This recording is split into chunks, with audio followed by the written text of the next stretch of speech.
أعوذ بالله من الشيطان الرجيم. بسم الله الرحمن الرحيم. السلام عليكم ورحمة الله وبركاته. الحمد لله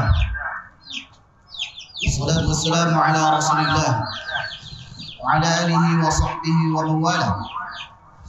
أشهد أن لا إله إلا الله وحده لا شريك له، وأشهد أن محمدا عبده ورسوله لا نبي ولا رسول بعده. قال الله تعالى في القرآن الكريم: يا أيها الذين آمنوا اتقوا الله حق تقاته ولا تموتن إلا وأنتم مسلمون. وقال أيضا: يا أيها الناس اتقوا ربكم الذي خلقكم من نفس واحدة وخلق منها زوجها وبث منهما رجالا كثيرا ونساء واتقوا الله الذي تساءلون به والأرحام إن الله كان عليكم رقيبا. وقال أيضا: يا أيها الذين آمنوا اتقوا الله وقولوا قولا سديدا يصلح لكم أعمالكم ويغفر لكم ذنوبكم ومن يطع الله ورسوله فقد فاز فوزا عظيما. أما بعد، الله أكبر الله أكبر ولله الحمد. الله أكبر الله أكبر ولله الحمد. Kaum muslimin dan muslimat yang semoga dirahmati oleh Allah Subhanahu wa taala. Alhamdulillah, segala puji bagi Allah Subhanahu wa taala atas segala nikmat yang Allah Subhanahu wa taala berikan kepada kita semuanya.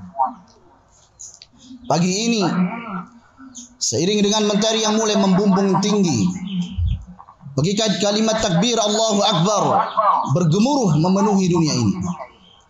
Sedangkan kaum muslimin dan muslimat, mereka berkumpul dalam rangka untuk menjalankan salat, mendengarkan wasiat, dan juga dilanjutkan dengan penyembelihan hewan kurban nanti insyaallah. Allahu Akbar. Tentunya ini adalah nikmat yang sangat patut untuk kita syukuri. Dan kita berdoa kepada Allah Subhanahu wa taala agar Allah Subhanahu wa taala menerima amal ibadah yang kita kerjakan ini. Kaum muslimin dan muslimat yang semoga dirahmati oleh Allah Subhanahu wa taala. Hari ini adalah hari yang berbahagia. Momen yang berbahagia. Mengingatkan kita semuanya kepada sebuah peristiwa besar yang terjadi sebelum 1431 silam. Tepatnya pada tanggal 9 Dzulhijjah di tahun 10 Hijriah. Tatkala Nabi Muhammad sallallahu alaihi wasallam berkumpul bersama para sahabatnya di padang Arafah. Saat itulah Rasulullah sallallahu alaihi wasallam berdiri di depan umatnya. Dipandanginya umat yang beliau sayang, umat yang sangat beliau cintai.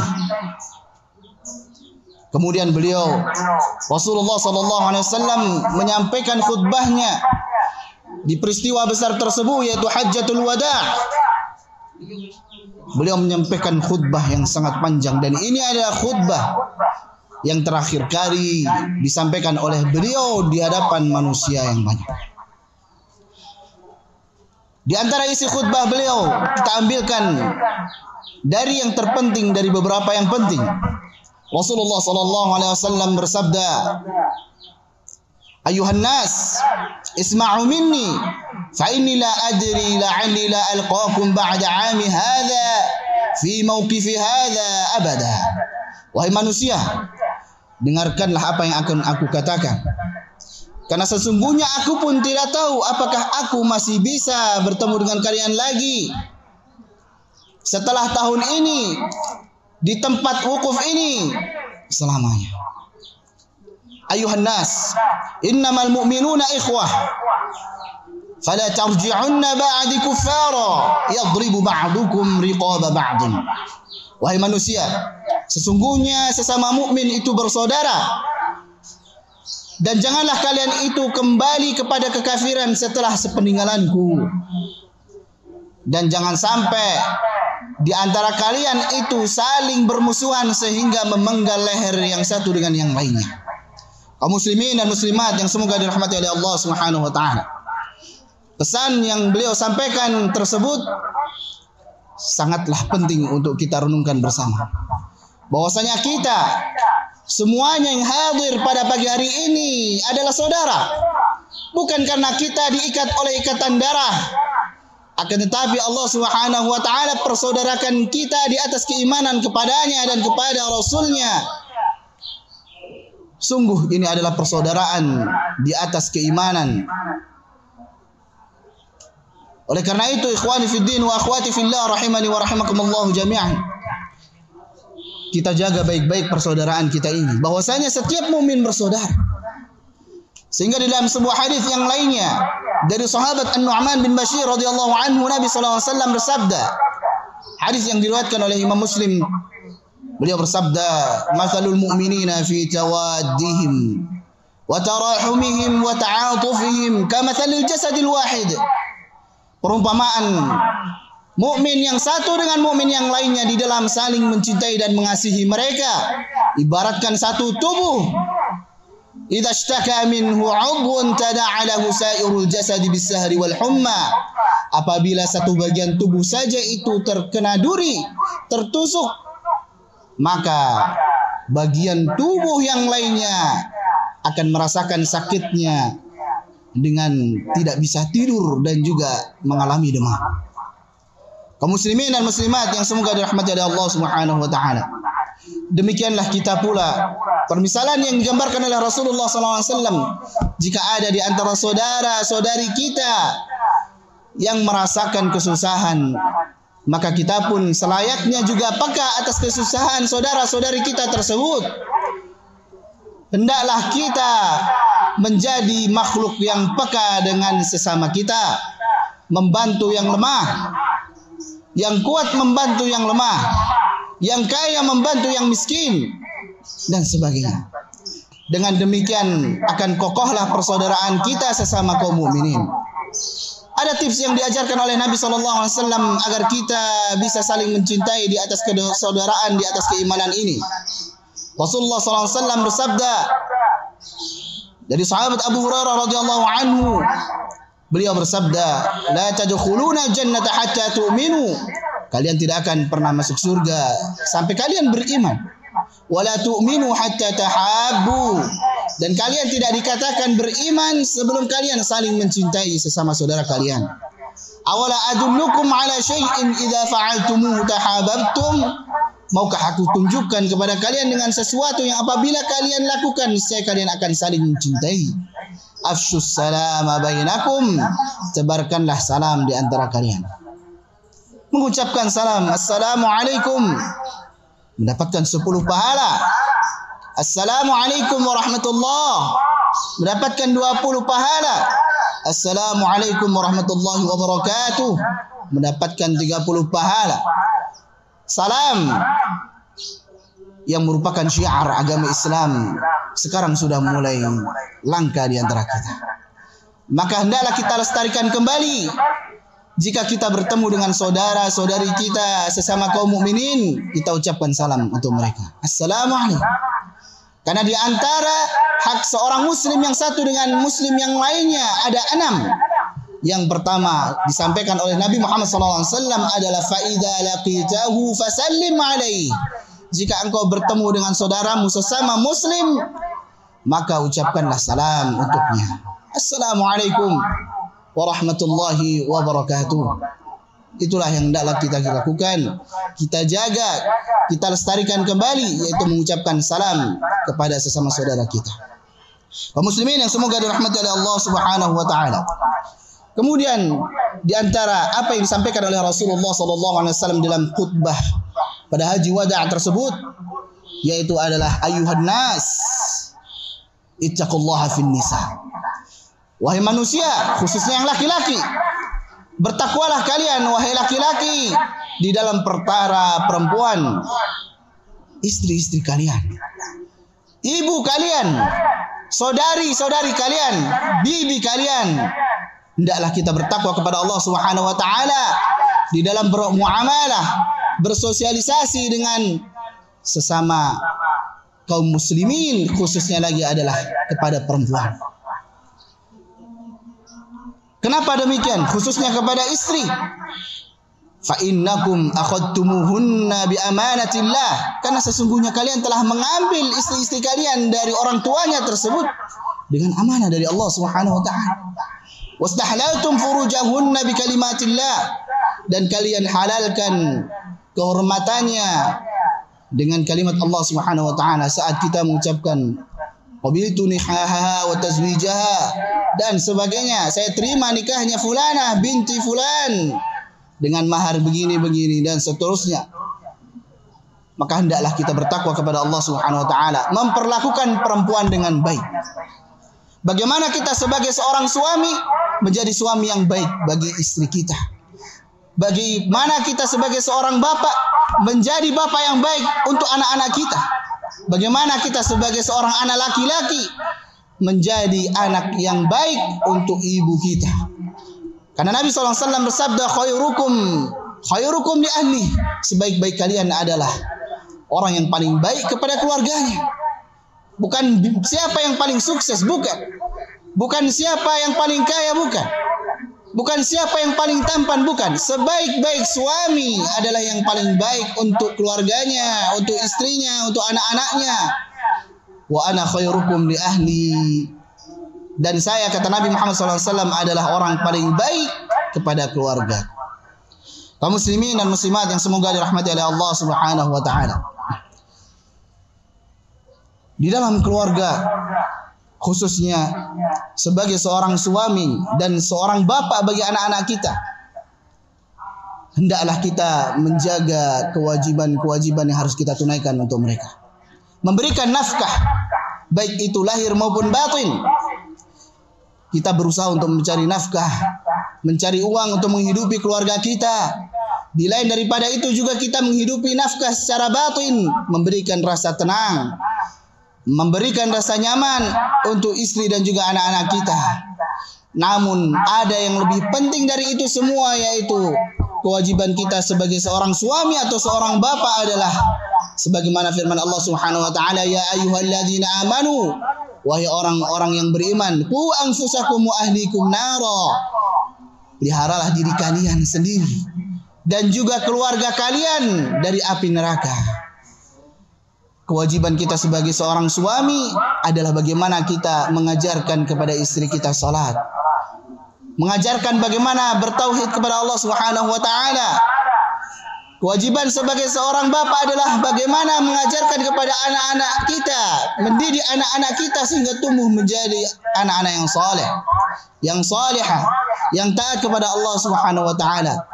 Sehingga dengan demikian, selain di dunia kita bersama-sama bersama anak istri kita, kita pun juga berkeinginan, berharap agar kita pun dikumpulkan oleh Allah Subhanahu wa taala kembali di surganya. Allahumma amin.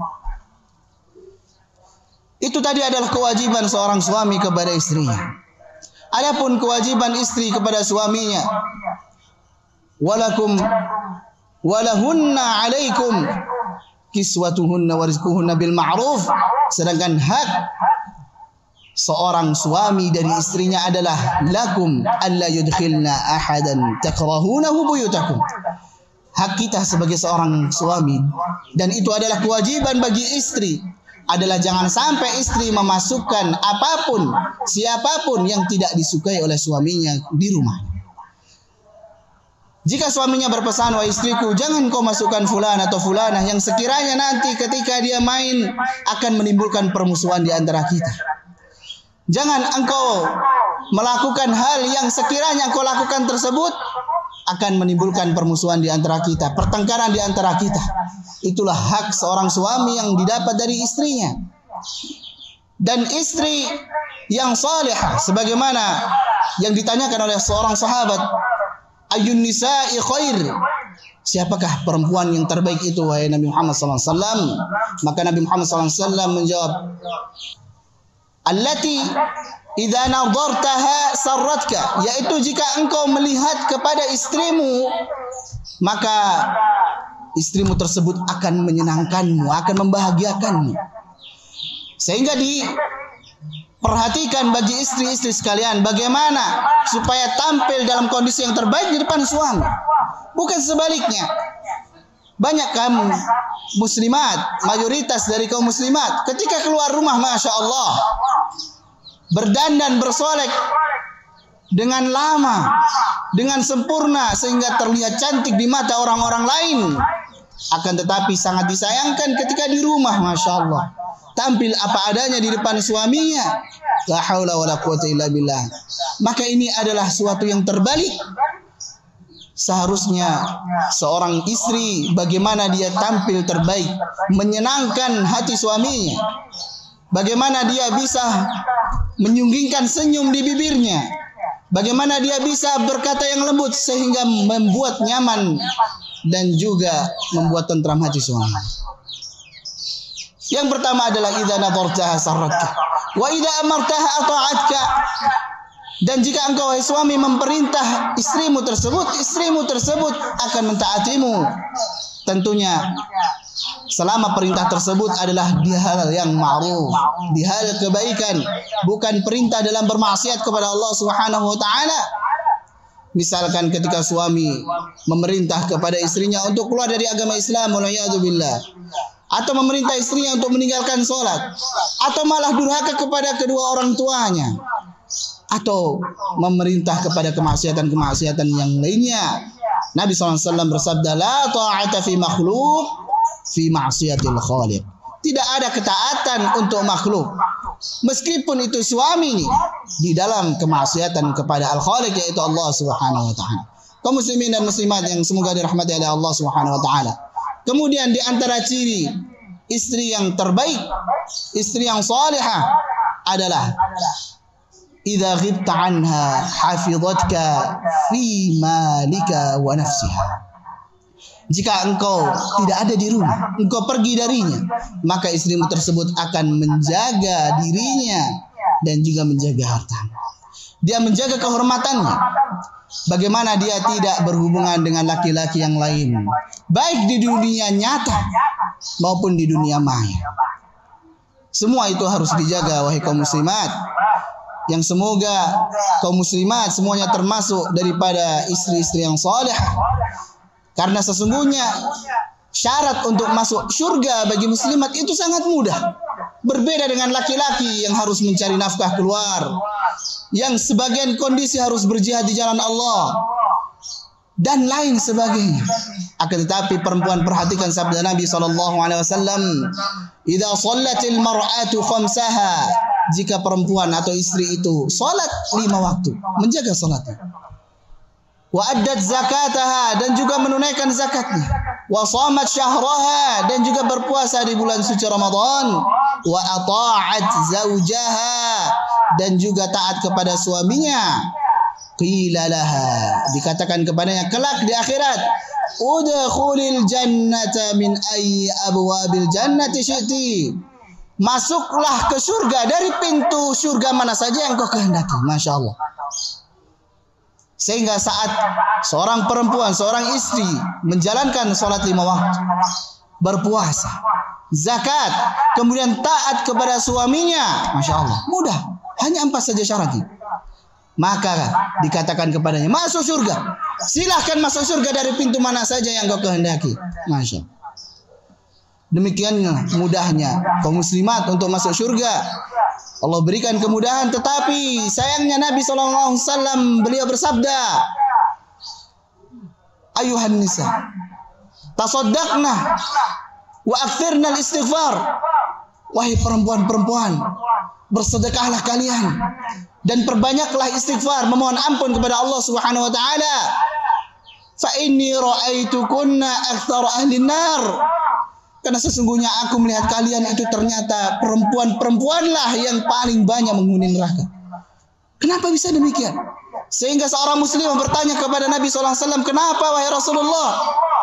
Apa jawab Nabi SAW? Taksurna al-la'n wa takfurna al-ashir. Karena kalian banyak melaknat, banyak berkata kasar kepada suaminya, sedikit-sedikit minta cerai, sedikit permasalahan tidak puas, ingin dipulangkan dan sebagainya. Dan juga kalian kufur, tidak bersyukur dengan kebaikan yang laki-laki atau suami kalian lakukan. Dalam hadis yang lain, Rasulullah bersabda tentang perempuan ini, idza ahsanta ilaiha ad-dara kullah. Wahai laki-laki, jika engkau berbuat baik kepada perempuan, kepada istrimu selama 1 tahun, selama seumur hidup seluruhnya, wa ra'at minka syai'an yasiran, dan kemudian ternyata suatu hari istrimu melihat suatu yang remeh yang engkau lakukan dan itu adalah kesalahan, maka dia akan mengatakan, lam ara minka khairan qad. Aduh, saya tidak pernah melihat kebaikan sedikit pun darimu. Masya Allah. Padahal kebaikan yang suami lakukan selama ini, bagaimana dia berjuang untuk mencari nafkah untuk keluarganya. Masya Allah. Bagaimana dia memperlakukan istrinya dengan baik, berusaha memberikan apa yang diinginkan. Akan tetapi saat suaminya melakukan satu keburukan, suatu yang remeh bahkan, maka istrinya akan mengatakan, saya tidak pernah melihat kebaikan. Kamu itu nggak ada baik-baiknya. Masya Allah. Inilah penyebabnya kaum muslimat, sehingga Nabi SAW memerintahkan kepada kaum muslimat untuk banyak-banyak bersedekah dan juga beristighfar. Sehingga harapan kita semuanya adalah kaum muslimat yang hadir di sini bukan termasuk dari penghuni neraka waliyadzubillah, akan tetapi termasuk dari penghuni surga yang dipersilahkan untuk memasuki surga dari pintu mana saja yang dikehendaki. Karena dia menjalankan salat, karena dia menunaikan zakat, karena dia berpuasa di bulan suci Ramadan, dan karena dia taat kepada suami. Semoga yang sedikit ini bermanfaat. Innallaha wa malaikatahu yusholluna 'alan nabi ya ayyuhalladzina amanu shallu 'alaihi wa sallimu taslima. Man shalla 'alayya salatan wahidatan sallallahu lahu bi 'ashra. Allahumma shalli 'ala Muhammad wa 'ala ali Muhammad kama shallaita 'ala Ibrahim wa 'ala ali Ibrahim innaka Hamidum Majid. Wa barik 'ala Muhammad wa 'ala ali Muhammad kama barakta 'ala Ibrahim wa 'ala ali Ibrahim innaka Hamidum Majid. اللهم اغفر للمسلمين والمسلمات والمؤمنين والمؤمنات الأحياء منهم والأموات إنك أنت سميع قريب مجيب دعوات يا قاضي الحاجات ربنا اغفر لنا ولإخواننا الذين سبقونا بالإيمان ولا تجعل في قلوبنا غلا للذين آمنوا ربنا إنك رؤوف رحيم ربنا هب لنا من أزواجنا وذرياتنا قرة أعين واجعلنا للمؤمنين إماما ربنا اغفر لنا ولوالدينا وارحمهم كما ربونا صغارا ربنا آتنا في الدنيا حسنة وفي الآخرة حسنة وقنا عذاب النار وبالله التوفيق والهداية والسلام عليكم ورحمة الله وبركاته. أعوذ بالله من الشيطان الرجيم.